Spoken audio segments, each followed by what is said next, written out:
atau yang dikenal sebagai SPBN pada tanggal 25 sampai 28 Februari 1975 di Jakarta memiliki kedudukan sebagai lambang kebanggaan nasional, sebagai identitas nasional, sebagai pemersatu masyarakat, serta sebagai alat penghubung antar budaya dan daerah, serta sebagai pengungkapan perasaan. Lalu yang kedua, bahasa Indonesia sebagai bahasa negara. Kedudukan bahasa Indonesia sebagai bahasa negara yaitu menjadi bahasa resmi negara. Yang dijelaskan itu seperti menjadi bahasa administrasi negara yang sudah saya sebutkan tadi. Lalu sebagai bahasa pengantar resmi untuk perencanaan dan pelaksanaan pembangunan nasional. Digunakan untuk komunikasi timbal balik antara pemerintah dengan masyarakat. Lalu yang ketiga sebagai bahasa resmi dalam dunia pendidikan. Digunakan di seluruh tingkat pendidikan, di lembaga-lembaga pendidikan, baik secara formal maupun non-formal. Serta yang terakhir sebagai alat pengembang kebudayaan, ilmu pengetahuan, dan teknologi. Satu-satunya alat untuk mengembangkan kebudayaan yaitu adalah bahasa Indonesia.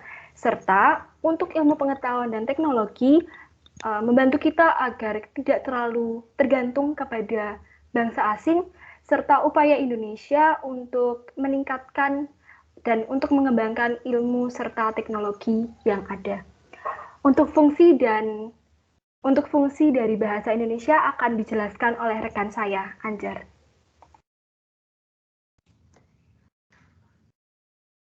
Baik, terima kasih. Selanjutnya saya akan melanjutkan materi tentang fungsi bahasa Indonesia. Fungsi bahasa Indonesia sebagai alat pemersatu bangsa. Bahasa merupakan suatu identitas bangsa, khususnya bahasa Indonesia. Bahasa merupakan salah satu pembentuk dari identitas nasional. Dalam hal ini, bahasa dipahami sebagai sistem perlambangan yang secara alami dibentuk atas bunyi ucapan manusia dan digunakan untuk berinteraksi ke sesama manusia. Bahasa Indonesia menjadi kekuatan komunikasi bagi seluruh suku di Indonesia. Yang kita tahu, saat ini di Indonesia banyak sekali suku bangsa dengan keberagamannya, budayanya, bahasanya, dan lain-lain. Kita sebagai manusia makhluk sosial, tidak mungkin hanya berinteraksi dengan sesama satu suku. Pastilah di sekitar kita ada orang yang berbeda sukunya. Maka dari itu, kita membutuhkan bahasa yang sama, bahasa yang dapat dimengerti oleh seluruh masyarakat Indonesia, yaitu bahasa Indonesia. Bahasa Indonesia sebagai bahasa kedua. Sebagian masyarakat Indonesia menggunakan bahasa daerah sebagai bahasa pertama. Maksudnya, bahasa yang sehari-hari digunakan adalah bahasa daerah. Misalkan saja sehari-hari saya berbicara dengan bahasa Jawa. Jadi saya terbiasa untuk berbicara bahasa Jawa sebagai keseharian. Sedangkan untuk bahasa Indonesia, saya gunakan seperlunya saja. Seperti saat ini, saat presentasi saat ini.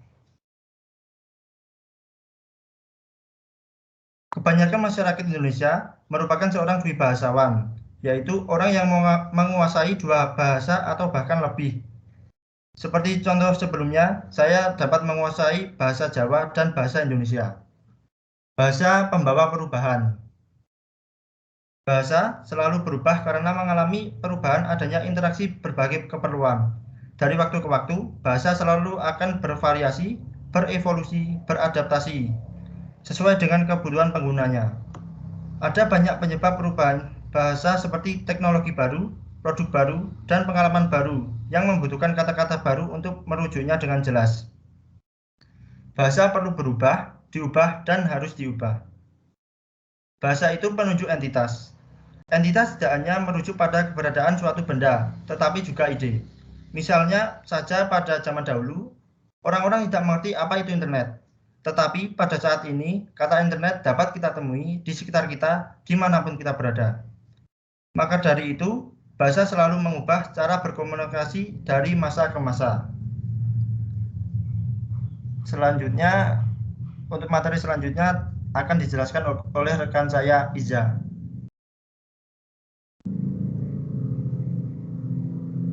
Baik, materi kedua yaitu ragam bahasa. Sebelum lebih jauh, kita harus mengenal pengertiannya dahulu. Maka ragam bahasa adalah bentuk bahasa yang bervariasi menurut konteks pemakainya. Langsung saja kita ke jenis yang pertama, yaitu ragam bahasa berdasarkan pokok pembicaraan. Yang nomor 1 di situ ada ragam bahasa undang-undang. Bahasa yang sering digunakan dalam membuat perundang-undangan. Bisa kita lihat contohnya pada di Undang-Undang Dasar 1945, atau undang-undang, atau peraturan pemerintah lainnya. Yang kedua ada ragam bahasa jurnalistik, yaitu bahasa yang digunakan dalam media massa seperti reporter, majalah, koran, dan lain-lain. Yang ketiga ada ragam bahasa ilmiah. Bahasa ini digunakan dalam pembuatan suatu karya ilmiah biasanya. Dan yang terakhir ada ragam bahasa sastra, yaitu bahasa yang biasanya digunakan sastrawan dalam membuat karya sastra. Lanjut ke jenis yang kedua, yaitu ada ragam bahasa berdasarkan media pembicaraan. Di sini terbagi menjadi dua, yaitu ragam lisan dan ragam tulis. Pertama, bisa kita lihat di ragam lisan, yang merupakan suatu ragam bahasa yang dihasilkan oleh alat ucap. Memiliki ciri-ciri sebagai berikut yang ada di layar tersebut. Yang pertama ada memerlukan kehadiran orang lain. Kedua ada unsur gramatikal tidak dinyatakan secara lengkap. Dan yang ketiga ada terikat ruang dan waktu. Jelas pada saat kita melakukan pembicaraan, kita harus berada di satu ruang atau satu waktu yang sama dengan lawan bicara kita. Dan yang keempat ada dipengaruhi oleh tinggi rendahnya suara. Hal ini penting untuk memperjelas apa sih yang sebenarnya kita mau sampaikan, intonasi, mimik wajah, gaya tubuh, itu bisa menjadi perantaranya. Untuk yang kedua, lanjut ke ragam tulis. Ragam tulis adalah bahasa yang dihasilkan dengan memanfaatkan rangkaian huruf sebagai unsurnya. Ciri-cirinya, yang pertama ada tidak perlu kehadiran orang lain, kedua ada unsur gramatikal, ketiga tidak terikat oleh ruang dan waktu, dan yang terakhir dipengaruhi oleh tanda baca atau ejaan. Tanda baca atau ejaan ini yang fungsinya hampir mirip dengan intonasi, mimik wajah, dan gaya tubuh di ragam lisan. Contoh dari ragam tulis, misalnya ada ragam bahasa undang-undang, ragam bahasa catatan, ragam bahasa surat, dan lain sebagainya. Lanjut ke kelebihan dan kelemahan ragam lisan dan tulis. Kita lihat ke ragam lisan terlebih dahulu. Kelebihan yang pertama ada dapat disesuaikan dengan situasi. Yang kedua ada faktor efisiensi dan kecepatan.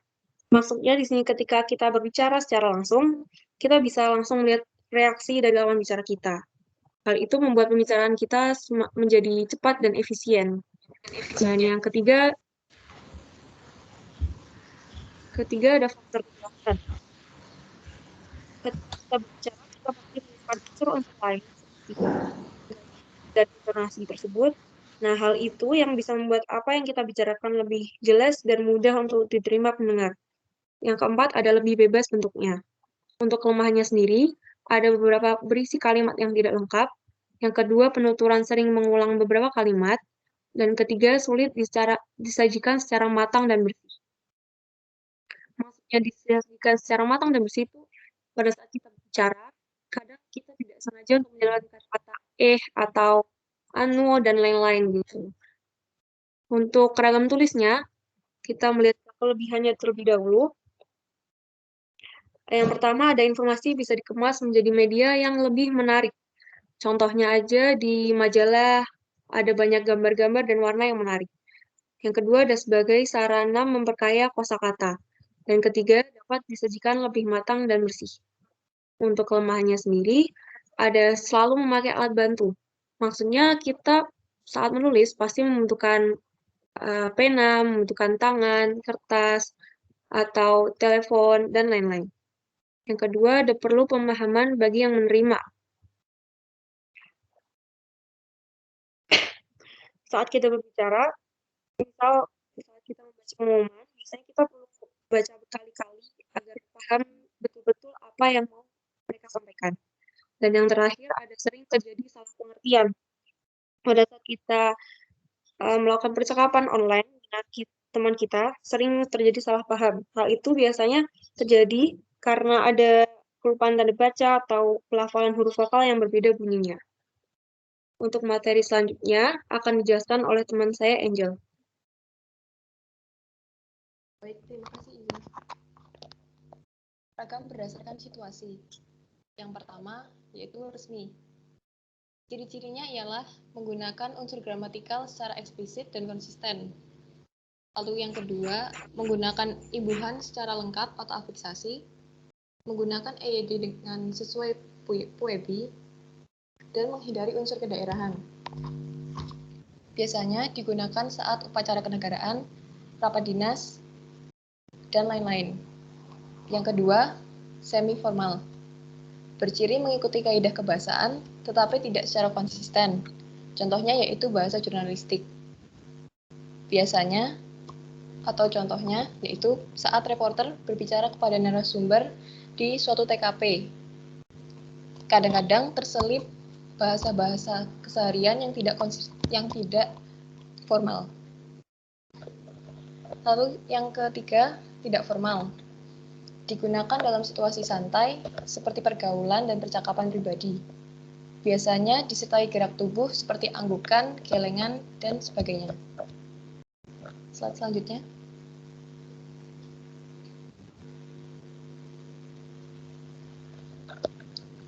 Ragam berdasarkan waktu. Yang pertama yaitu ragam bahasa Indonesia lama. Digunakan sejak zaman Kerajaan Sriwijaya sampai dengan tercetuskannya Sumpah Pemuda atau tepatnya pada tanggal 28 Oktober 1928. Cirinya masih dipengaruhi oleh bahasa Melayu. Mengapa bahasa Melayu? Karena bahasa Melayu merupakan lingua franca atau bahasa antara, dan juga karena bahasa Melayu adalah sederhana karena tidak mengenal tingkatan. Lalu yang kedua, ragam bahasa Indonesia baru. Digunakan sejak tercetusnya Sumpah Pemuda hingga saat ini, melalui pertumbuhan dan perkembangan bahasa yang beriringan dengan pertumbuhan dan perkembangan bangsa Indonesia. Materi selanjutnya akan dijelaskan oleh rekan saya, Adiba.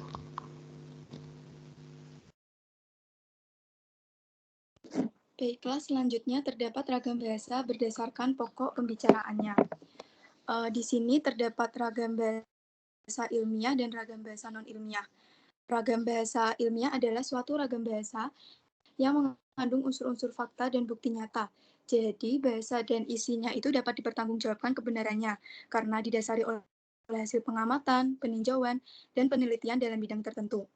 Ciri-ciri ragam bahasa ilmiah yang pertama yaitu baku. Kata baku sendiri merupakan kata yang telah ditentukan dalam satu kaidah tertentu dan KBBI atau Kamus Besar Bahasa Indonesia menjadi acuannya. Yang kedua, logis. Yang dimaksud dengan logis berarti pesan yang disampaikan dapat diterima secara akal. Yang ketiga yaitu denotatif. Jadi, kata yang digunakan atau dipilih sesuai dengan arti sesungguhnya. Yang keempat yaitu objektif atau dapat diukur kebenarannya. Salah satu contoh dari ragam bahasa ilmiah yaitu karya ilmiah. Selanjutnya, ragam bahasa non-ilmiah. Ragam bahasa non-ilmiah yaitu ragam bahasa yang tidak mengandung fakta umum dan tidak ada aturan ilmiah yang mengikat.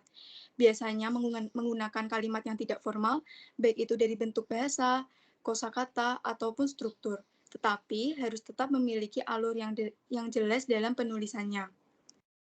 Ciri-ciri ragam bahasa non-ilmiah yaitu yang pertama, persuasif. Persuasif sendiri merupakan kalimat yang bersifat mengajak, penilainya fakta tetapi tanpa bukti. Yang kedua yaitu dituliskan berdasarkan fakta pribadi, dan yang ketiga yaitu bersifat imajinatif. Contoh dari ragam bahasa non-ilmiah yaitu dongeng, novel, cerpen, dan lain sebagainya. Next. Di sini terdapat bahasa Indonesia yang baik dan benar. Pertama yaitu ada bahasa Indonesia yang baik. Bahasa Indonesia yang baik yaitu penggunaannya secara tepat dan sesuai dengan konteks situasi pemakaiannya, baik secara formal maupun non-formal. Tujuannya apa sih kita menggunakan bahasa Indonesia yang baik? Tujuannya yaitu supaya informasi yang ingin kita sampaikan dapat diterima dengan baik dan dipahami secara baik. Yang kedua yaitu bahasa Indonesia yang benar, yaitu menerapkan kaidah dan aturan bahasa Indonesia dengan benar, meliputi tata bahasa dan kaidah ejaan. Materi selanjutnya akan disampaikan oleh rekan saya, Adit. Baik, terima kasih Diba.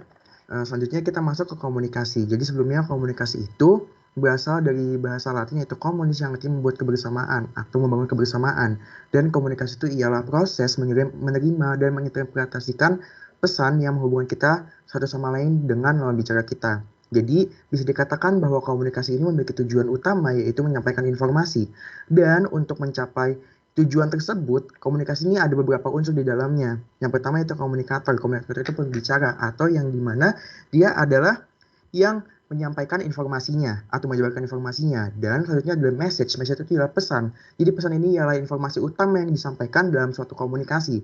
Dan pesan ini bisa berbentuk macam-macam. Contohnya ada simbol atau gambar, misalkan atau suara atau lain-lainnya, yang dimana bisa menjadi sebuah informasi bagi penerima. Selanjutnya adalah komunikan. Komunikan itu ialah penerima informasi, yang dimana komunikan ini berarti receiver yang akan mendapatkan informasinya. Selanjutnya adalah channel atau media. Channel ini ialah jalur komunikasi itu berjalan. Misalkan saya berkomunikasi dengan orang menggunakan telepon, maka channel dari komunikasi tersebut ialah telepon. Atau misalkan saya memberikan informasi melalui gambar, maka channel tersebut ialah poster, seperti itu. Jadi channel itu ialah bagaimana pesan tersebut disampaikan, melalui apa pesan tersebut disampaikan. Selanjutnya ialah mohon maaf ini ada double yaitu message pesan, mohon maaf. Selanjutnya ialah komunikan. Selanjutnya ialah feedback atau umpan balik. Jadi umpan balik ini ialah maksudnya umpan balik ini suatu hal yang menandakan bahwa apakah dia dapat menerima informasi tersebut atau tidak. Misalkan saya memberikan informasi kepada orang, nanti orang tersebut akan menjawab, oh saya paham. Maka itu ada bentuk umpan balik dari komunikasi tersebut. Jadi umpan balik ini ialah yang menandakan apakah dia paham atau tidak. Misalkan juga si penerima itu tidak paham mengenai komunikasinya. Maka bentuk umpan baliknya adalah dia tidak paham, seperti itu. Mohon maaf ini untuk message itu nanti akan saya ganti. Yang pertama ialah decoding. Decoding itu ialah bagaimana si komunikator membuat sebuah kode yang dimana nantinya kode tersebut akan dijadikan sebuah informasi. Misalkan saya akan memberikan informasi mengenai presentasi seperti ini. Nah, kode yang saya gunakan ialah bentuk presentasi ini. Dan selanjutnya ada decoding, ada encoding. Encoding itu ialah bagaimana si penerima menerjemahkan informasi yang disampaikan oleh komunikator untuk dia terima. Misalkan seperti pada kasus sekarang, mungkin teman-teman melihat presentasi ini, maka presentasi ini adalah bentuk kode yang teman-teman terima, dan teman-teman terima, nanti teman-teman akan mentransferkannya atau mengubahnya menjadi informasi untuk teman-teman, seperti itu. Dan dari encoding inilah yang dimana akan menghasilkan feedback. Jadi apakah si penerima dapat memahami pesannya atau tidak. Selanjutnya boleh dilanjut untuk next slide. Tujuan komunikasi ilmiah. Sebenarnya teman-teman mungkin sudah pernah mendengar dengan komunikasi efektif atau komunikasi ilmiah. Jadi komunikasi efektif itu memiliki makna yang sama dengan komunikasi ilmiah, yaitu kepemahaman antara dua belah pihak, yaitu antara komunikator dan komunikan. Jadi perbedaan komunikasi efektif sama komunikasi ilmiah ini ialah kalau komunikasi ilmiah memang terfokus pada misalkan pada orangnya, pada subjeknya. Misalkan komunikasi ilmiah itu lebih pada peneliti-penelitinya. Maka dari itu ia dikatakan sebagai komunikasi ilmiah. Nah, tujuannya itu ada apa aja sih? Yang pertama, apa yang disampaikan dapat dibaca atau disimak. Yang berarti hal yang diinformasikan atau hal yang disampaikan itu dapat diterima atau dapat disimak dengan baik. Selanjutnya adalah apa yang dibaca atau disimak dapat dimengerti atau dipahami, yang dimana si penerima ini dapat memahami apa yang informasi apa yang disampaikan oleh si komunikator. Sehingga dari dua poin ini bisa dikatakan bahwa komunikasi ilmiah atau komunikasi efektif itu memiliki tujuan untuk kepemahaman antara dua belah pihak, antara komunikator dengan komunikan.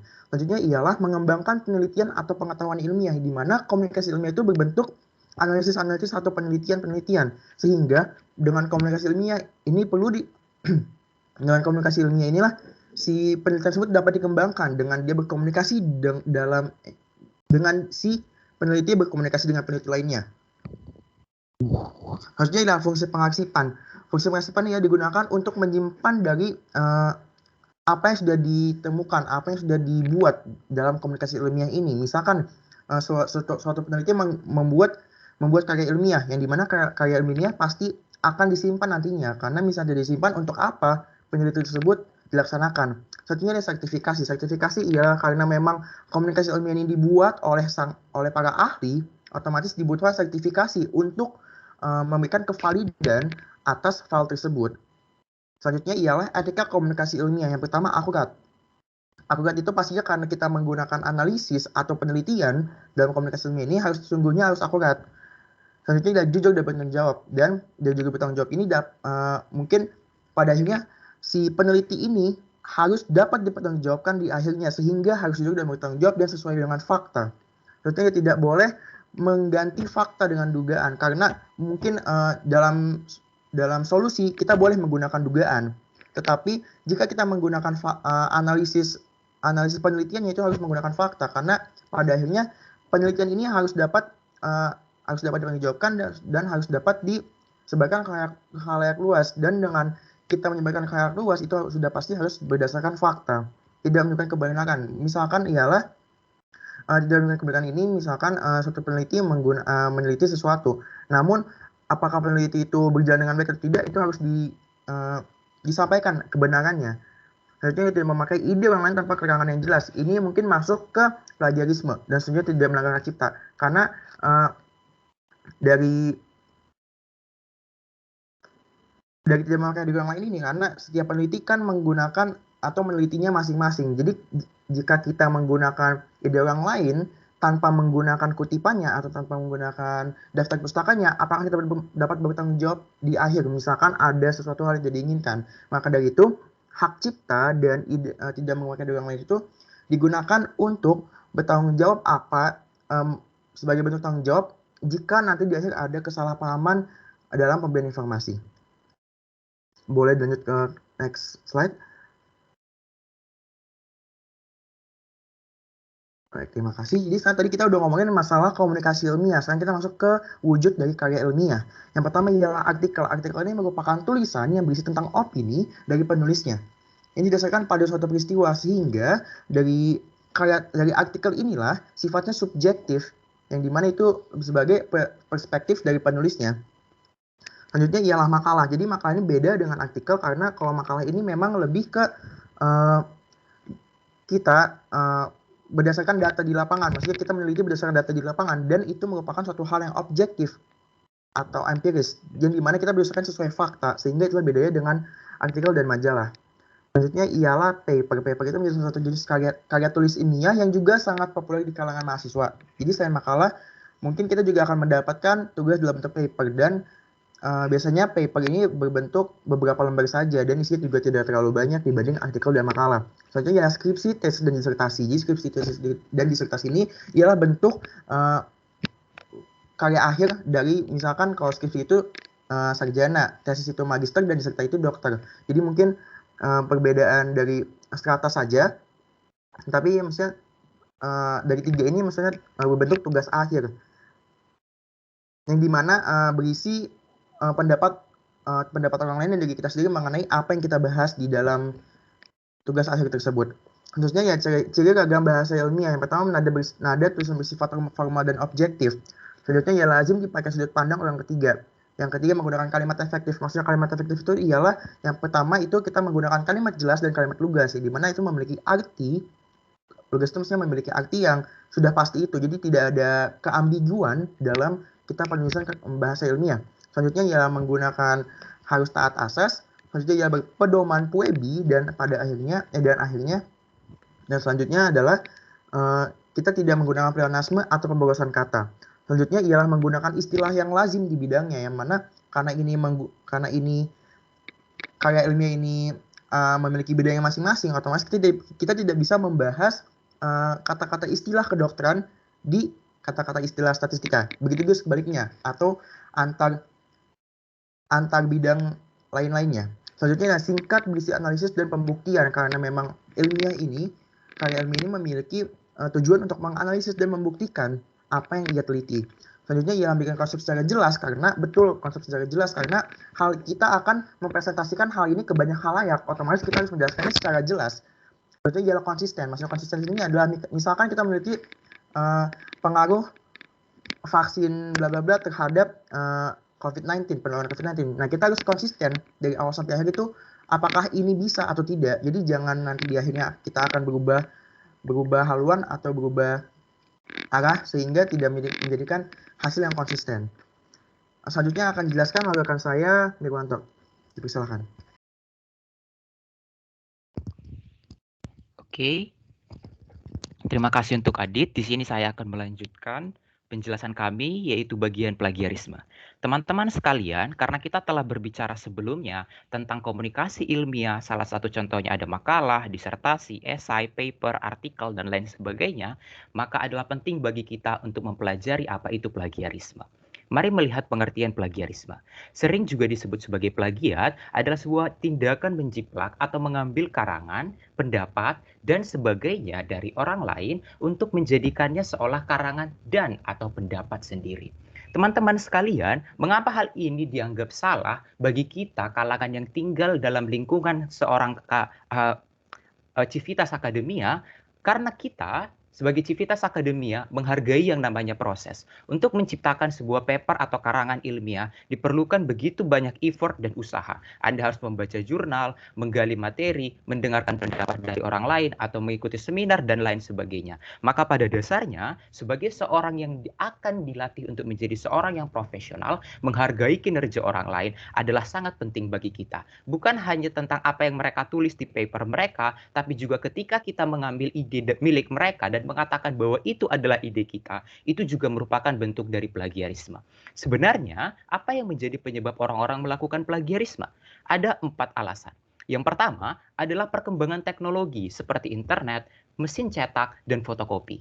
Karena sekarang kita semakin mudah untuk mendapatkan informasi, baik melalui internet ataupun media cetak, sangat besar tendensi bagi kita untuk menyontek atau menyalin apa yang kita dapatkan dari internet. Sebagai contoh, kita memiliki tugas makalah, kita salin dari Wikipedia misalnya, namun kita tidak tuliskan bahwa itu merupakan sumbernya dari Wikipedia, maka tindakan itu adalah plagiarisme. Karena pada dasarnya, apa yang ditulis di Wikipedia contohnya, merupakan ide yang dituliskan oleh orang lain sebagai artikelnya yang dia tuangkan dalam media Wikipedia tersebut, bukan?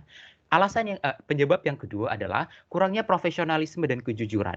Kejujuran ini sudah dijelaskan oleh Adit sebelumnya tentang bagaimana kejujuran ini sangat penting dalam komunikasi ilmiah. Sekarang bagaimana profesionalisme bekerja dalam dunia plagiarisme ini? Teman-teman sekalian, profesionalisme sendiri menurut KBBI diartikan sebagai mutu, kualitas, ataupun tindak tanduk orang yang menjalankan profesinya dengan baik dan juga profesional. Lalu, mengapa ini penting dalam dunia plagiarisme? Jika Anda seorang yang tidak profesional misalnya, tentu Anda akan merasa bahwa usaha yang dilakukan oleh orang lain itu tidak berguna. Karena pada dasarnya orang yang tidak profesional bahkan tidak suka untuk berusaha lebih, bukan? Karena itu, sebagai seorang Civitas Academia, kurangnya profesionalisme justru akan membuat kita menjadi orang yang tidak menghargai ide dan pendapat oleh orang lain, bukan? Namun, kita dapat menyelesaikan hal tersebut tentu saja dengan melatih profesionalisme kita dan juga kejujuran kita. Oke, penyebab yang ketiga adalah tidak memahami etika penulisan karya ilmiah yang benar. Seringkali yang menjadi alasan kita melakukan tindakan kejahatan ia karena kita tidak sadar bahwa yang kita lakukan adalah kejahatan. Sebagai contoh misalnya, kita dulu waktu SMP atau SMA, sebelum kita mengenal yang namanya istilah plagiarisme, ketika guru kita menyuruh kita untuk membuat tugas makalah, kita seringkali hanya salin artikel dari internet, kita tuliskan di Microsoft Word, lalu kita print, dan kita katakan itu disusun oleh kita misalnya. Itu merupakan tindakan plagiarisme. Namun karena kita tidak pernah mengenal istilah plagiarisme saat SMP misalnya, kita tidak sadar bahwa tindakan yang kita lakukan merupakan tindakan yang salah karena kita menjiplak ide dan gagasan orang lain. Penyebab yang keempat adalah kurangnya atau tidak adanya supervisi atas tindakan plagiarisme. Ini seringkali terjadi misalnya di SMP, kembali kita ambil contoh teman-teman sekalian. Ketika kita mengambil makalah dari internet, seringkali guru kita itu sebenarnya udah tahu kalau kita itu sebenarnya mengambil ide itu dari internet, bukan? Namun mereka seringkali tidak terlalu peduli dengan hal tersebut, tidak melarang kita sebagai siswa untuk mengambil artikel dari internet dan menyalinnya dan lain sebagainya. Saya merasa Atau mungkin kita semua merasa bahwa saat itu merupakan hal yang salah, bukan? Namun seringkali orang-orang yang bekerja di Civitas Akademia atau bahkan di dunia pendidikan yang seharusnya mengedepankan kejujuran tidak terlalu peduli terhadap hal itu. Ini menciptakan tendensi kembali orang-orang melakukan plagiarisme. Lalu teman-teman sekalian, sebenarnya apa saja sih jenis-jenis plagiarisme itu? Tentu sangat penting bagi kita untuk mengenal jenis-jenis plagiarisme agar kita benar-benar sadar bahwa apakah yang kita lakukan adalah tindakan plagiarisme atau tidak. Ada 3 jenis plagiarisme. Yang pertama ada word for word plagiarizing, secondly ada plagiarizing by paraphrase, and the thirdly mosaic plagiarism. Sebelumnya, saya akan jelaskan terlebih dahulu jenis-jenis dari plagiarisme ini. Mari maju ke slide berikutnya. Oke, yang pertama adalah word for word plagiarizing. Plagiarisme jenis ini merupakan tindakan menjiplak semua kata dalam sebuah karya ilmiah tanpa menuliskan sumbernya. Seperti yang saya jelaskan tadi tentang contoh kita waktu SMP menyalin dari Wikipedia dan lain sebagainya. Kita salin saja, lalu kita buat ke paper kita, lalu kita katakan itu milik kita, itu merupakan tindakan plagiarisme. Ini merupakan contoh yang paling sederhana, teman-teman. Yang kedua adalah plagiarizing by paraphrase. Maksudnya adalah Anda sebenarnya mengambil ide itu dari Wikipedia misalnya, namun Anda ubah kata-katanya menurut kata-kata Anda sendiri. Mengapa hal ini salah?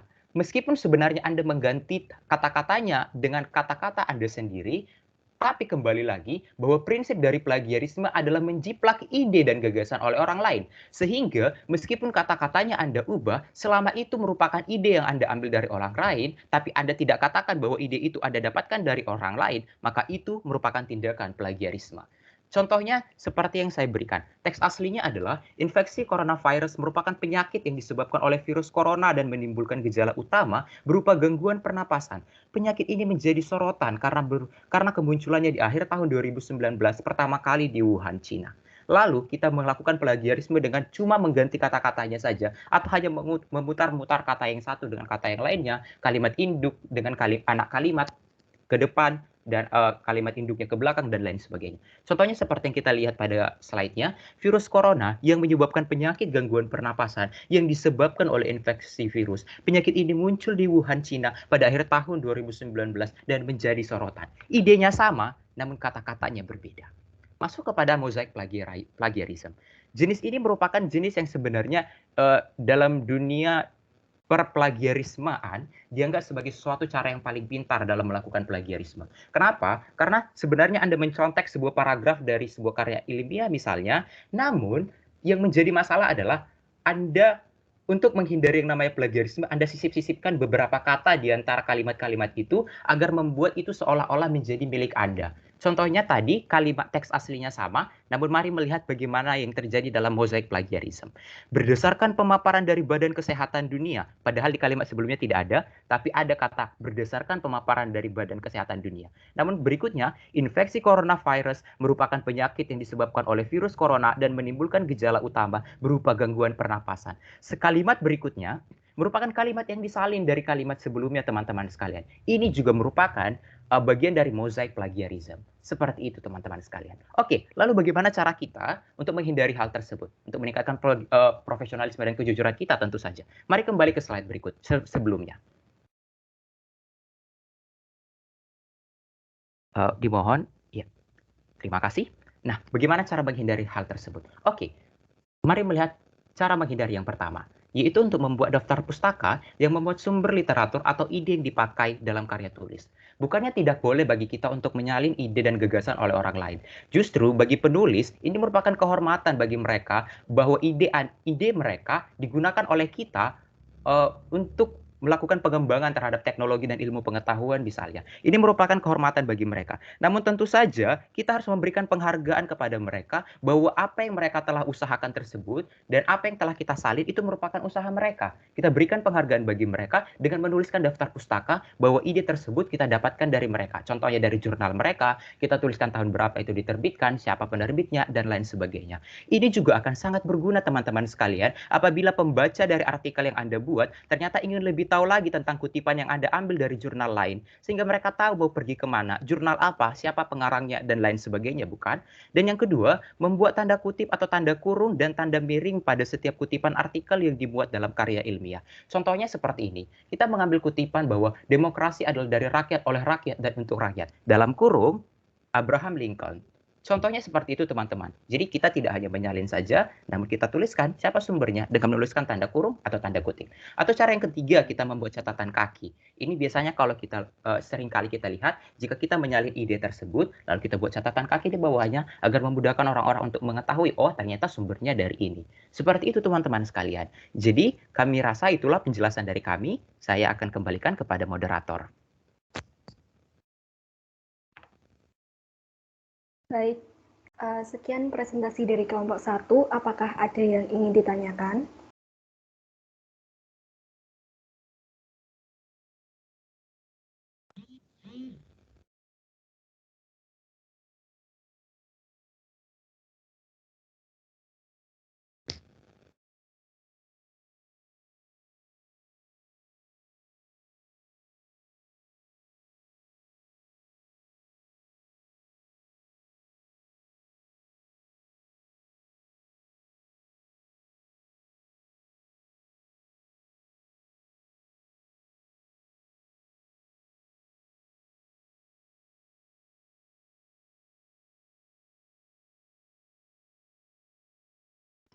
Oke, baik. Sebelumnya mohon maaf aku menggantikan diri terlebih dahulu karena di ini sedang ada gangguan. Mungkin bisa dimulai dari di sini. Yang pertama itu ada Adam. Mungkin Adam boleh menyampaikan pertanyaannya. Oh ya, pertama-tama Assalamualaikum warahmatullahi wabarakatuh. Selamat pagi semuanya. Yang pertama-tama saya mau apresiasi terhadap kelompok pertama atas bagusnya presentasi yang telah dibuat. Kebetulan pertanyaan yang saya mau tanyakan yang pertama itu tentang plagiarisme, maaf. Kalau kita mempublikasikan ulang karya tulis yang sudah pernah kita publikasikan sebelumnya, apakah itu termasuk pelanggaran plagiarisme? Semisal pelanggaran plagiarisme, bukankah itu tulisan kita sendiri gitu?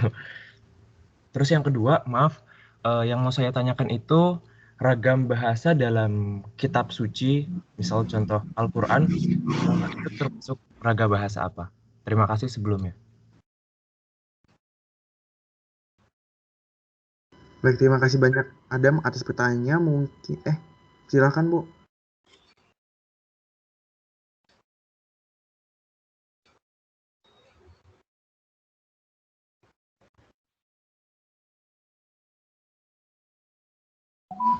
Halo, silakan dijawab langsung, Dek. Saya mau ini ya, Dek, memanggil. Ini kok ada yang belum bisa scan barcode ya, Dek. Saya panggil dulu ya, Dek. Iya, Ibu. Silakan. Iya, bentar.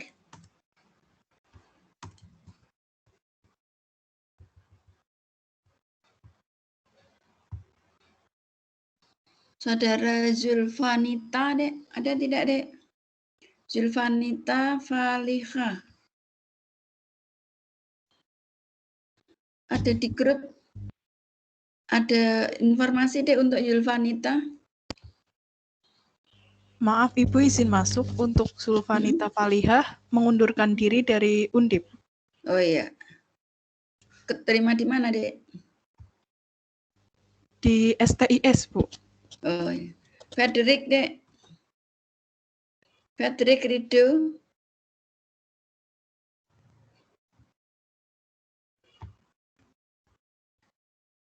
Terus Fajriyanti. Ada tidak, Dek? Fajriyanti Kusuma Wardani. Suma Samala. Maaf Ibu, sama-sama juga mengundurkan diri dari UNI. Oh iya, Suma Samala ya.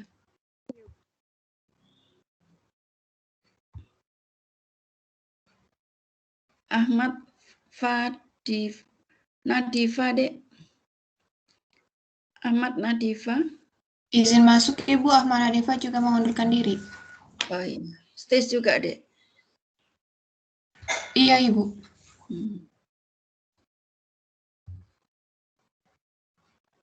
Ya sudah ya, berarti tadi yang tak panggil Jadi yang mengundurkan diri ada 3, tapi ada yang ini di sini yang belum bisa scan 5, Dek. Yang sudah menulis sudah saya klik, Dek. Ya, silakan untuk kelompok 1. Saya juga mengapresiasi untuk kelompok 1 ini menjelaskannya sudah jelas ya, Dek ya. Bisa dipahami ya, Dek ya. Jadi dijelaskan secara detail gitu, diberi contoh, sehingga insya Allah pendengarnya itu paham, Dek. Ya, silakan Dek, dilanjut, Dek. Terima kasih banyak Ibu. Selanjutnya kepada kelompok 1 dipersilakan untuk menjawab pertanyaan dari Saudara Adam.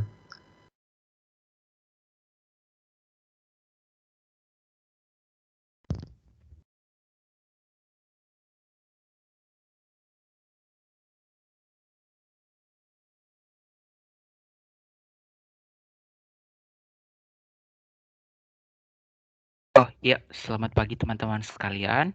Di sini saya akan menjawab pertanyaan pertama dari Adam tentang apakah dianggap sebuah plagiarisme jika kita menyalin atau mengumpulkan kembali misalnya makalah yang telah kita buat sebelumnya. Jadi, hal tersebut ya disebut sebagai plagiarisme. Jadi plagiarisme ini disebut sebagai self-plagiarism. Artinya, Anda melakukan plagiarisme terhadap karya Anda sendiri. Lantas, mengapa hal ini dianggap salah? Teman-teman sekalian, ketika Anda membuat sebuah karya ilmiah, lalu Anda publikasikan, ternyata tujuan dari publikasi tersebut ternyata untuk hal-hal khusus seperti contoh yang mengumpulkan tugas, beasiswa, dan lain sebagainya. Mengapa hal ini dianggap salah? Karena ternyata ketika Anda telah mengumpulkan karya ilmiah milik Anda kepada suatu instansi karena tujuan dan tugas tertentu, maka pada dasarnya Anda punya tanggung jawab untuk tetap menghargai bahwa sebagian dari karya milik Anda tersebut juga ada sangkut pautnya dengan lembaga atau instansi di mana karya tersebut telah Anda kumpulkan sebelumnya, bukan? Dengan kata lain, misalnya saya memiliki tugas karya ilmiah, saya kumpulkan di tugas A, lalu saya kumpulkan lagi ke tugas B, padahal sebenarnya tugas A tersebut, tugas makalah tersebut saya berikan kepada guru A, itu merupakan tanggung jawab saya kepada beliau, dan beliau pada akhirnya memiliki tanggung jawab juga kepada makalah tersebut. Beliau memiliki wewenang terhadap hal tersebut. Itu sama saja seperti misalnya Anda menerbitkan sebuah makalah, lalu Anda menerbitkan tersebut di dalam sebuah penerbit misalnya, iya, maka sebagian walaupun karya itu milik Anda, namun penerbit tersebut juga punya hak terhadap hal tersebut. Hal itu juga sama, bukannya Anda tidak boleh melakukan penyalinan hal tersebut, boleh saja, asalkan dengan catatan bahwa Anda menyalin hal tersebut sudah dengan persetujuan dari guru, lembaga, tempat Anda mengumpulkan makalah tersebut sebelumnya. Namun jika tidak, maka hal tersebut disebut juga sebagai plagiarisme. Bukan hanya karena semata-mata itu karya Anda, namun Anda juga harus ingat bahwa seorang profesional juga bertanggung jawab kepada instansi tempat Anda mengumpulkan karya-karya Anda misalnya. Demikian. Untuk yang satu lagi tentang ragam bahasa dalam kitab suci misalnya, akan kami diskusikan terlebih dahulu. Terima kasih. Untuk menjawab pertanyaan Adam tadi, yang ragam bahasa apa di kitab suci itu termasuk ragam bahasa tulis karena jelas kitab merupakan tulisan yang secara nyata dan butuh pemahaman khusus untuk memahaminya. Sekian, mungkin dari kelompok 1 bisa dilanjut. Mohon maaf Fiza, boleh diulang tadi soalnya sedikit tidak jelas. Berdasarkan pertanyaan Adam tadi, kitab suci itu termasuk ke ragam bahasa tulis karena kitab suci tertulis secara nyata dan memerlukan pemahaman khusus untuk memahami isinya. Sekian menurut saya itu, bisa dilanjut ke pertanyaan selanjutnya. Baik, sebelum ke pertanyaan selanjutnya, apakah dari saudara ada tanggapan? Oh iya, terima kasih sebelumnya Adit, terima kasih juga sebelumnya teman-teman dari kelompok 1 atas penjelasannya. Kebetulan mungkin saya tadi kurang, pemaparan saya kurang akan pertanyaan yang pertama. Maksud saya, jika kita publikasikan itu untuk digunakan khalayak umum. Maksudnya kita punya penelitian, kita tulis dalam karya ilmiah, kita punya teori, kita publikasikan. Nah, apabila kita ingin melakukan penelitian lagi, kita menggunakan teori kita sendiri, jadi ditulis secara gamblang di karya ilmiah yang baru kita susun. Apakah itu termasuk plagiarisme gitu? Terima kasih sebelumnya.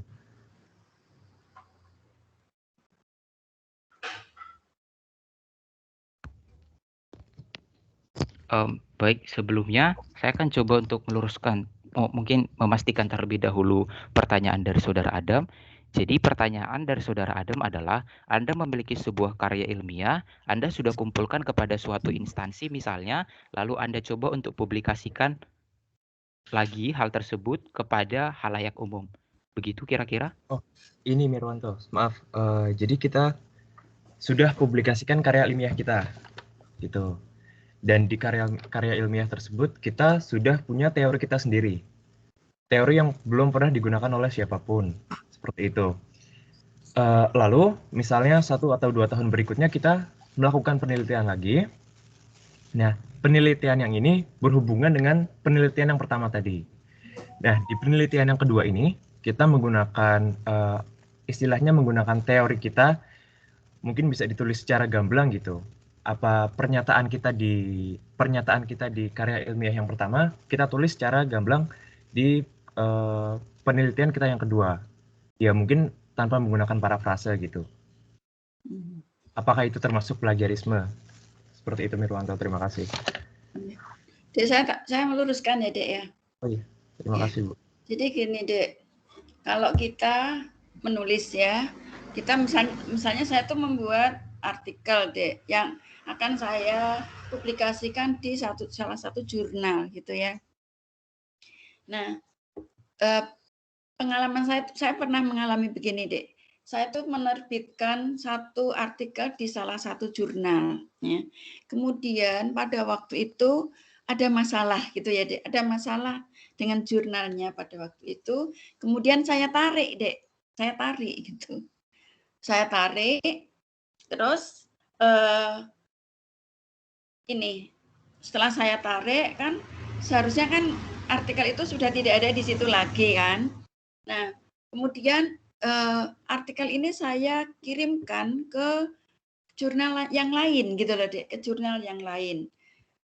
Terus suatu ketika Dek, saya tidak tahu waktu itu tahunnya sudah lama gitu, jaraknya juga sudah lama. Terus saya membuka di Google Dek waktu itu. Loh, kok tulisan saya ada di sini dan di sini. Terus akhirnya saya lapor gitu loh Dek, lapor ke jurnal yang memang saya tarik itu. Ini kok bisa begini. Terus akhirnya dihapus Dek. Harus begitu Dek. Kita tidak boleh mempublikasikan di dua gitu ya Dek, di dua jurnal. Nah itu terus saya tarik lagi gitu. Jadi saya menemui terus saya tarik, kemudian yang ini jadi tidak bermasalah gitu loh.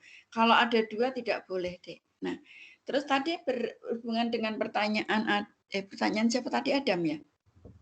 Adam kan misalnya Adam sudah menulis ya. Sebetulnya kalau kita menulis itu kita menggunakan teori orang lain. Kita tidak akan untuk menciptakan teori sendiri itu kan susah kan Dek. Jadi memang di dalam karya ilmiah itu kita menggunakan teori orang lain, tapi dengan cara mengutip ya Dek. Mengutip itu harus mencantumkan sumber.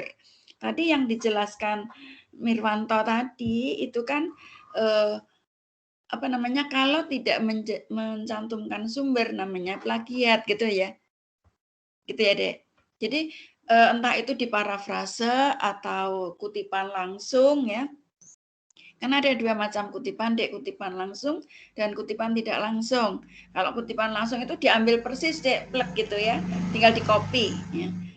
Tapi kalau kutipan tidak langsung kita mengambil intisarinya, kemudian kita tulis menggunakan kalimat sendiri.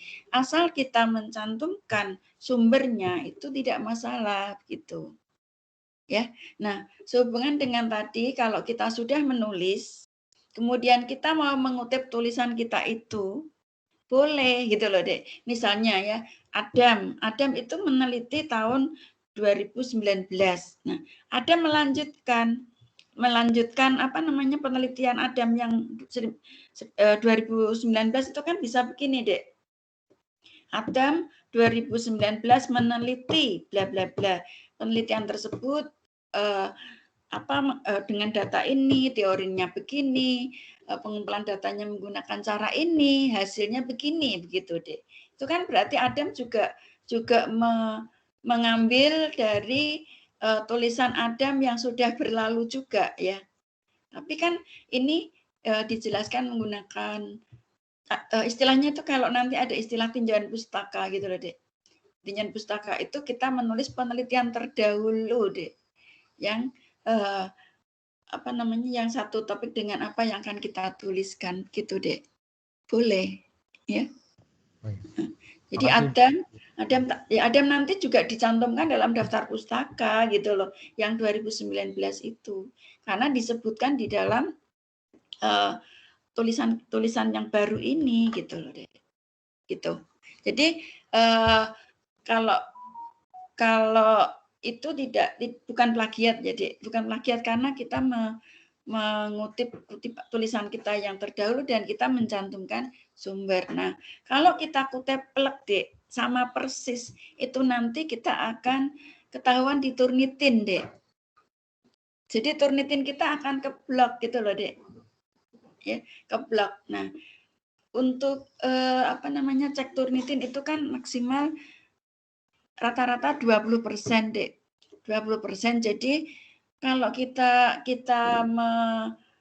mengutip terus sama persis nanti itu akan banyak jumlahnya ya. Oleh karena itu meskipun kita mengutip ya diparafrase dengan mencantumkan sumber itu tadi, Dek, caranya. Gitu ya. Jelas belum ya, Dek? Jelas, alhamdulillah. Terima kasih, Bu. Yang lain bisa memahami apa yang saya jelaskan, Dek? Paham, Bu. Iya. Ya, silakan lanjut, Dek. Baik, Bu, terima kasih. Mungkin sebelum kita lanjut ke pertanyaan selanjutnya, apakah untuk hal ini berapa pertanyaan ya, Bu? Soalnya ada banyak nih yang raise hand. Ya, tidak apa-apa. Berarti apa yang Anda presentasikan ini menarik, Dek. Mungkin ya kalau tidak menarik tidak mungkin bertanya temanmu. Gitu ya. Ya kebetulan ya kelompok 1 ini materinya bagus gitu ya. Cara presentasinya bagus gitu. Nah, saya harap Anda mengirimkan ini, Dek, mengirimkan PPT di MS Team, Dek. Atau di grup saja, Dek, di grup. Ya. Mengirimkan PPT di grup ya biar nanti teman Anda bisa membaca. Silakan dikirim di grup dulu, ya. Oke, Bu. Ya. Mungkin sambil kita menunggu dari kelompok 1 mengirim filenya ke grup PA, dari kelima peserta ini siapa yang duluan resen tadi? Mohon maaf.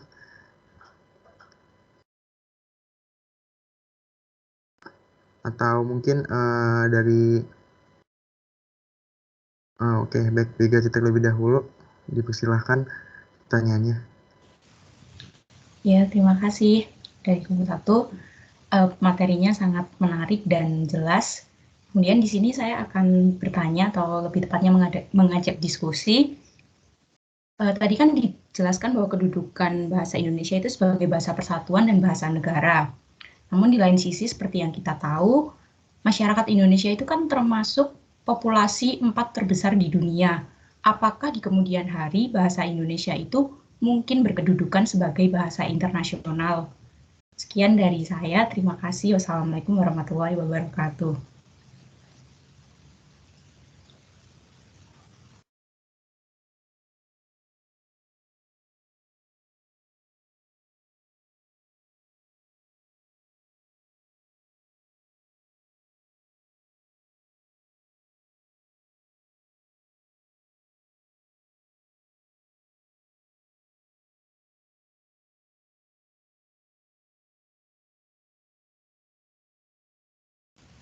Mohon maaf, apa tadi suara saya sudah masuk?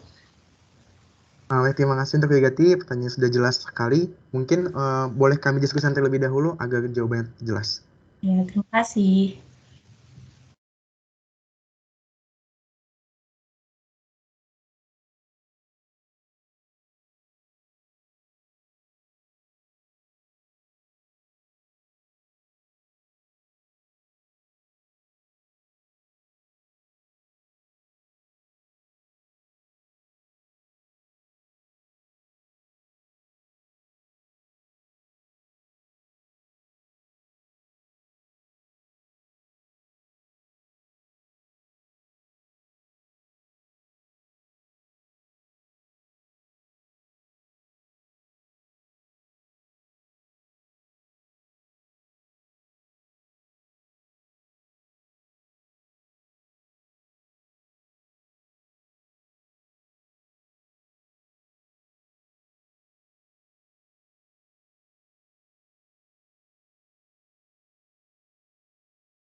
Oke, mungkin sambil menunggu jawaban diskusi dari kami, mungkin satu pertanyaan lagi, mungkin dari Najwa, Marwa, Rendra, atau Priscilla, apakah ada yang ingin bertanya salah satu? Ya, mungkin dari aku ya kali. Sebelumnya makasih buat kelompok 1, PPT-nya bagus banget. Kembali ke pertanyaan, sebelumnya lupa perkenalan diri, nama saya Priscilla Charlotte Panugari dari kelompok 6 gitu. Oke, pertanyaannya seperti yang kita tahu ya, bahasa Indonesia itu kan rentan mengalami perubahan. Kenapa? Karena dengan beriring perkembangan waktu gitu kan, era modernisasi dan juga digitalisasi, berbagai banyak faktor yang menyebabkan kalau misalnya nggak konsisten untuk tetap menjaga bahasa Indonesia, mudah gitu berubah. Kemudian apa sih yang harus diperhatikan supaya bahasa Indonesia itu tetap terjaga gitu konsistensinya sampai kapanpun, dan juga tantangan apa aja yang kemudian mudah menyebabkan bahasa Indonesia itu rentan mengalami perubahan? Seperti itu pertanyaannya. Terima kasih, Adi. Baik, terima kasih untuk Priscilla Charlotte atas pertanyaannya, dan kami akan disambut terlebih dahulu. Mungkin sebentar lagi kami akan menjawab pertanyaan kedua tadi dari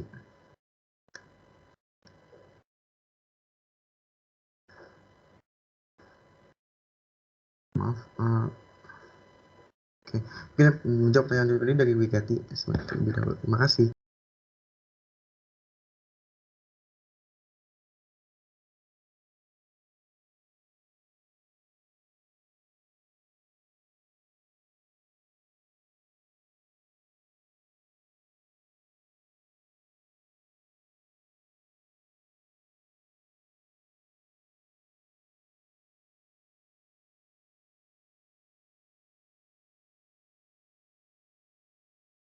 Oke, baik, terima kasih untuk Wiganti atas pertanyaannya. Kami akan mencoba menjawab berdasarkan pengetahuan yang kami pahami. Yang pertama ialah betul kata Wiganti bahwa Indonesia kan memiliki penduduk terbanyak nomor 4 di dunia, dan dimana pasti penggunaan bahasa Indonesia juga yang banyak tentunya. Namun yang seperti yang berdasarkan yang kami cari, informasi yang kami cari itu bahwa untuk menjadi bahasa nasional itu dibutuhkan beberapa persyaratan. Yang pertama pastinya penuturnya harus banyak, dan bahasa Indonesia telah memenuhi syarat tersebut. Jadi penuturnya memang sudah banyak. Dan yang kedua ialah bahasa Indonesia mudah untuk dipelajari. Maka dari jawaban ini bisa kita simpulkan bahwa mungkin bahasa Indonesia akan memiliki kemungkinan untuk menjadi bahasa nasional nantinya. Tapi mungkin dalam tidak waktu dekat, karena sampai saat ini bahkan masih bahasa Indonesia belum menjadi pelajaran yang dipahami oleh banyak orang atau banyak negaranya. Tapi dan mungkin kita pahami bahwa bahasa Indonesia itu udah mulai dipelajarin loh di beberapa negara, misalkan di Australia atau di Vietnam, yang dimana mungkin udah menjadi salah satu jalan atau batu loncatan bahasa Indonesia menjadi bahasa internasional. Dan juga mungkin yang kita pahami adalah untuk membantu bahasa Indonesia ini menjadi bahasa internasional ialah majunya negara Indonesia negara Indonesia itu terlebih dahulu. Jadi seperti kita lihat bahwa kita mungkin bahasa nasional saat ini ialah bahasa Inggris, yang dimana kita lihat yang menggunakan bahasa Inggris ialah mayoritas negara-negara maju, yang dimana pasti negara-negara maju ini memiliki porsinya lebih dalam suatu misalkan perkumpulan atau misalkan suatu ya perkumpulan di dunia istilahnya gitu ya. Jadi kayak memang di negara-negara maju ini memiliki porsi yang lebih, dan juga pasti memiliki, sehingga untuk menyamaratakan dari perkumpulan tersebut digunakan bahasa Inggris. Mungkin Indonesia akan menjadi bahasa internasionalnya suatu saat nanti, tapi mungkin tidak dalam waktu yang cepat ini. Dan ya itu mungkin akan susah, karena untuk memajukan Indonesia terlebih dahulu itu kan juga susah kan ya. Ada perlu banyak hal yang harus dimajukan terlebih dahulu. Mungkin itu jawaban untuk Wigati. Apakah ada tambahan dari kelompok satu lainnya? Ya, saya akan coba menambahi sedikit. Jadi, salah satu parameter sebuah bahasa akan marak digunakan oleh masyarakat dunia tentu saja karena bahasa itu cukup berpengaruh, bukan?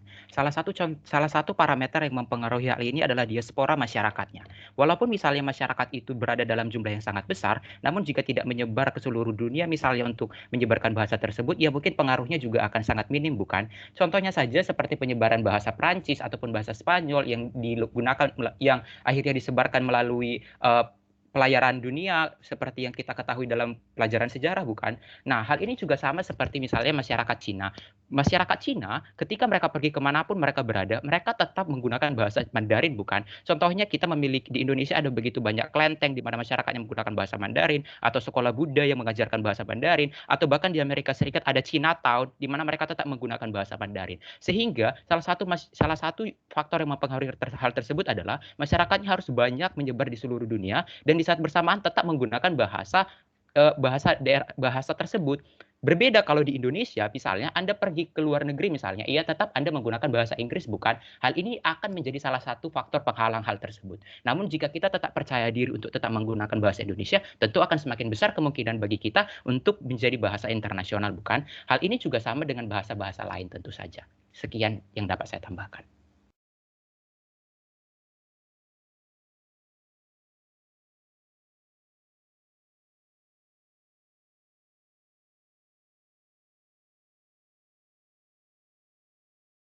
Baik, terima kasih untuk saudari Merontas tambahannya. Apakah dari Wigati ada yang ingin disampaikan atau tanggapan? Sudah cukup, penjelasannya sangat baik dan mudah diterima. Terima kasih untuk kelompok 1. Sekian. Terima kasih. Jadi, mohon maaf untuk saudari Charlotte, apakah pertanyaan boleh diulang? Karena tadi ada kendala sehingga kami tidak mencatatnya. Mohon maaf. Oh iya, gak apa-apa, Adit. Jadi pertanyaannya itu, tantangan apa aja yang menyebabkan bahasa Indonesia itu rentan mengalami perubahan mungkin beberapa tahun yang akan datang kalau misalnya kita nggak konsisten menjaganya.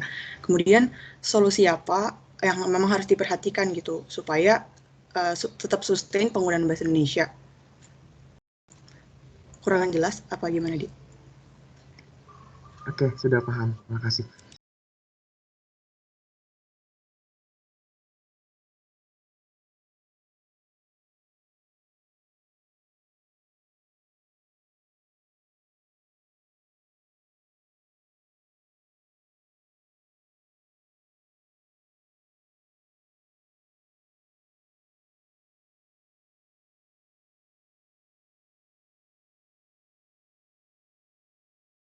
Oke, baik. Terima kasih untuk saudari Charlotte atas pertanyaannya. Mungkin kami akan menjawab terlebih dahulu berdasarkan informasi yang kami pahami dan juga nanti kelompok 1 mungkin akan ada yang menambahkan.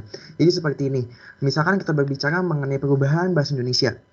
Dan yang kita pahami adalah perubahan bahasa Indonesia ini pasti lahirnya dari percakapan-percakapan apa yang kita lakukan setiap harinya. Contohnya ialah bahasa prokem atau bahasa gaul.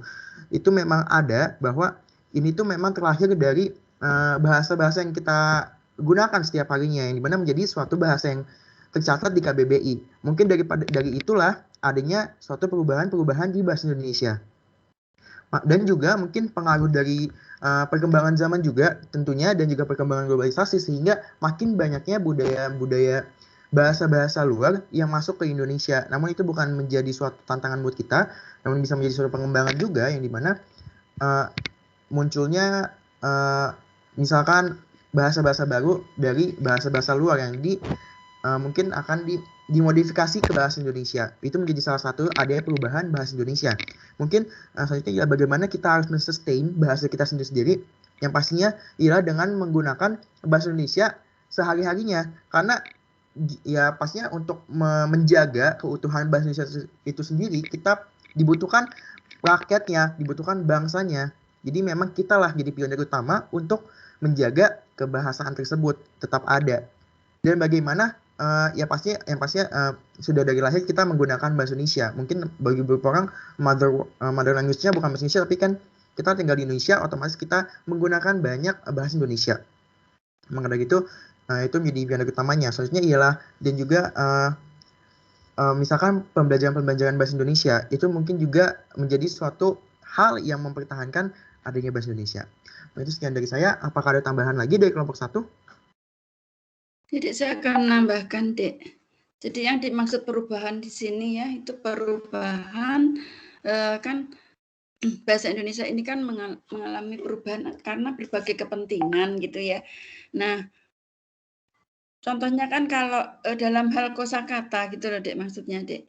Dalam hal kosakata kalau dulu kan kita tidak ada namanya virus corona, itu kan tidak ada ya, Dek. Nah, dengan ditemukannya virus itu muncullah satu kata baru gitu ya, Dek.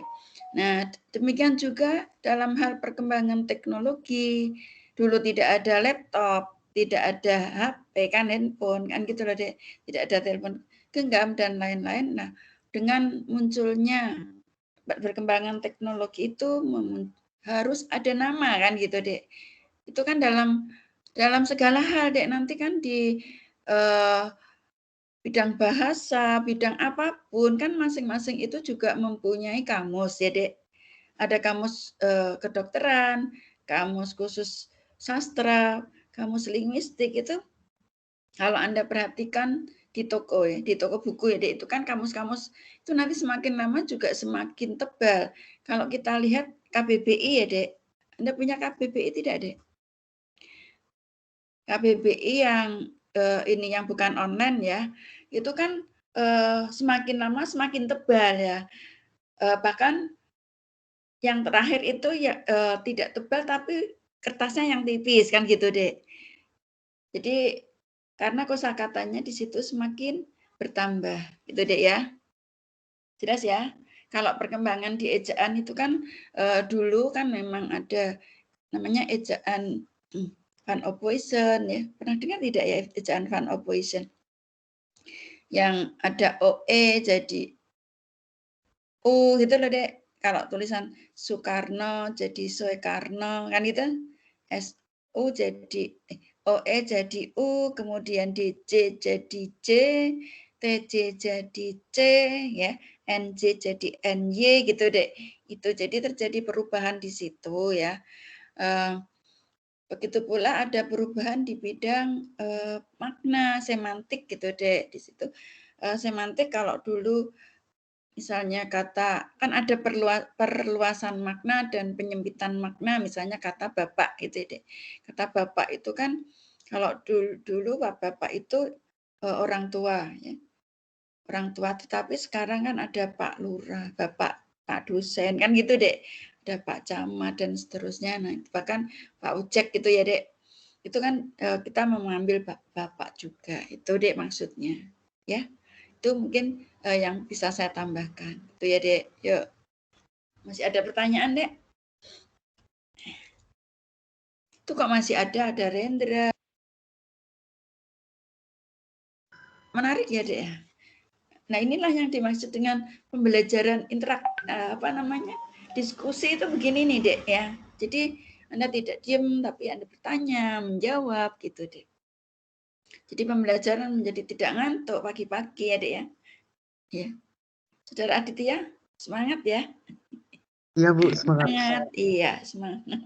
Enggak apa-apa, Dek, ditanya banyak enggak apa-apa. Yuk, silakan. Nanti Bu, kalau saya menambahi gitu saja ya. Itu kan sama, yang dijelaskan tadi juga sama. Kalau yang kurang pas tak lurus kayak gitu ya, Dek. Ya, silakan. Tapi mungkin Bu, karena ini memang waktunya sudah mendekati akhir waktu 8.40, mungkin satu pertanyaan lagi kali ya, Bu. Mungkin di antara Rendra, Najwa, Sharon boleh langsung aja bisa bertanya satu orang aja. Saya ingin bertanya. Mohon maaf, suaranya apakah sudah masuk? Sudah terdengar. Oke. Tadi kan fokus ragam bahasa Indonesia kan berfokus kepada sumber dari bahasa Melayu ya. Sedangkan kalau misalnya kita melihat dari sejarah Indonesia sendiri, di mana Indonesia sudah dijajah oleh negara lain dalam waktu yang lama, itu pasti kan akan mempengaruhi dari ragam bahasa Indonesia yang dari dahulu kan. Apakah seperti serapan dari kata-kata bahasa asing, apakah itu bisa dianggap sebagai bahasa Indonesia asli juga atau tidak? Sama yang kedua adalah tentang misinterpretasi. Misinterpretasi itu tadi kan dijelaskan bisa terjadi ketika ragam secara tulis kan. Itu gimana sih caranya kita untuk biar misinterpretasi itu tidak terjadi gitu loh. Karena kan sebenarnya kalau kita lisan juga misinterpretasi itu kan sering terjadi dan sering terjadi konflik. Gimana cara kita mencegah agar misinterpretasi itu tidak terjadi? Sekian, terima kasih.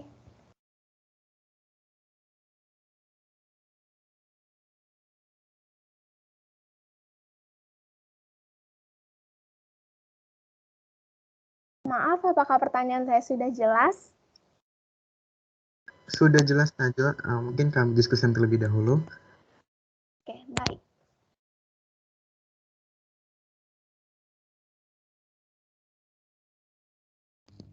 Ya, selamat pagi. Di sini saya akan mencoba menjawab pertanyaan pertama dari saudari Najwa, yaitu yang pertanyaannya adalah bahasa Indonesia ini kan merupakan bahasa yang banyak menerima serapan dari bahasa lain karena kita banyak dijajah oleh Belanda sehingga banyak bahasa kita juga diadopsi dari bahasa lain. Apakah itu dapat disebut sebagai bahasa Indonesia? Jawaban kami adalah ya, itu dapat disebut sebagai bahasa Indonesia. Pada dasarnya, tidak ada satupun bahasa yang ada saat ini di dunia yang tidak dipengaruhi oleh bahasa-bahasa sebelumnya, bukan? Bagaimana bahasa itu berkembang? Dulu, saat manusia pertama kali muncul, kita tidak bisa berkomunikasi satu dengan yang lainnya. Lambat laun kita mengembangkan sistem komunikasi yang kita sebut bahasa. Bahasa itu berkembang dari zaman yang pertama ke zaman yang berikutnya, bukan? Sehingga bahasa yang kita miliki sekarang bukan hanya bahasa Indonesia, bahasa Inggris sekalipun, bahasa Perancis, bahasa Spanyol merupakan bahasa yang menyerap banyak kosakata dari bahasa-bahasa sebelumnya, bukan? Sehingga jika kita mengatakan bahwa ketika suatu bahasa mengadopsi kata dari bahasa lain itu disebut sebagai bukan bahasa mereka, itu adalah salah. Karena kalau kita berkata demikian, maka tidak ada satupun bahasa lagi di dunia saat ini, karena semua bahasa di dunia saat ini mengadopsi bahasa dari bahasa-bahasa sebelumnya atau bahasa dari negara lain. Kami percaya bahwa ini dapat disebut sebagai ketika kita mengadopsi suatu bahasa itu tidak apa-apa karena toh kita tetap membakukan hal tersebut. Suatu bahasa itu, suatu kata dapat menjadi bahasa milik Indonesia seketika bahasa tersebut sudah dibakukan oleh lembaga yang berwenang di Indonesia untuk membuat bahasa regulasi tentang kata ini dianggap baku atau tidak, bukan? Banyak kok bahasa yang akhirnya dibakukan oleh Indonesia. Namun kalau tidak dibakukan oleh pemerintah Indonesia misalnya, ya itu disebut bukan sebagai bagian dari bahasa Indonesia, bahasa campuran. Namun ketika bahasa itu sudah diresmikan sebagai bagian bahasa yang baku, ya itu bisa disebut sebagai bahasa Indonesia. Sekian yang dapat saya jelaskan.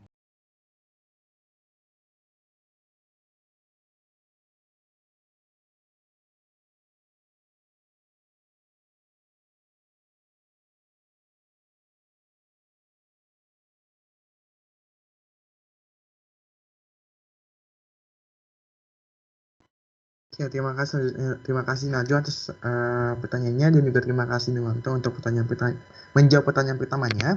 Oke, saya di sini saya menjawab terlebih dahulu untuk pertanyaan Najwa yang kedua dan saya di sini mewakilkan teman-teman saya di kelompok 1 juga. Jadi gimana caranya untuk bukan menanggulangi tapi kayak mengatasi ada misinterpretasi jika kita menggunakan komunikasi dalam bentuk tulis.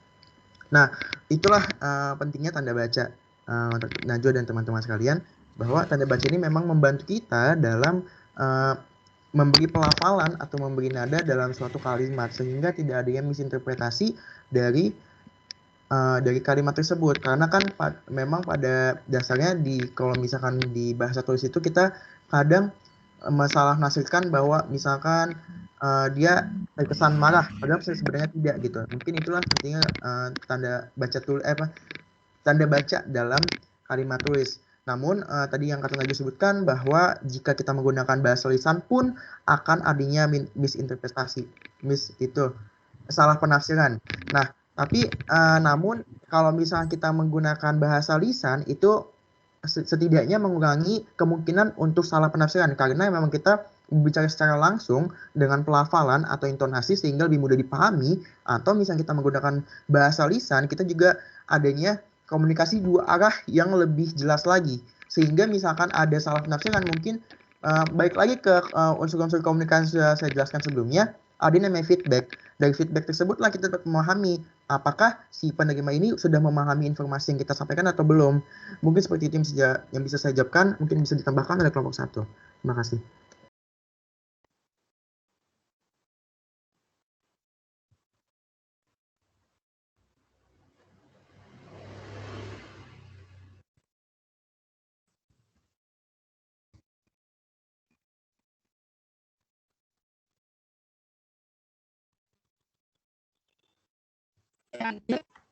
Komunikasi ilmiah itu kan tadi dijelaskan.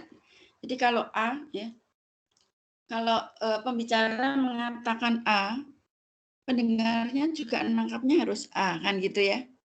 Atau pembacanya, pendengar atau pembaca kita mengatakan A, atau penulis A ditangkap A gitu Dek, jangan sampai A ditangkap B ya. Kalau A ditangkap B berarti itu kan miskomunikasi. Nah, untuk menghindari itu maka kita harus menggunakan kalimat yang mudah dipahami Dek. Jadi kalimatnya harus kalimat yang efektif begitu ya dalam tulisan. Kalau kalimat yang terlalu panjang biasanya itu akan menyebabkan idenya numpuk-numpuk sehingga pemahaman kita menjadi tidak pas gitu Dek. Itu saran saya begitu Dek. Ya. Jadi kan tadi kan sudah dijelaskan menggunakan kata yang bukan konotasi ya, denotatif ya. Kata yang bermakna yang sebenarnya sehingga langsung bisa dipahami gitu Dek. Itu Dek. Waktunya habis ya Dek.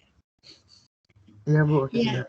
Iya Dek. Ini tadi masih ada yang belum bisa scan barcode Dek. Ini masih ada waktu, mumpung masih ada waktu, saya bisa ngeklik di sini.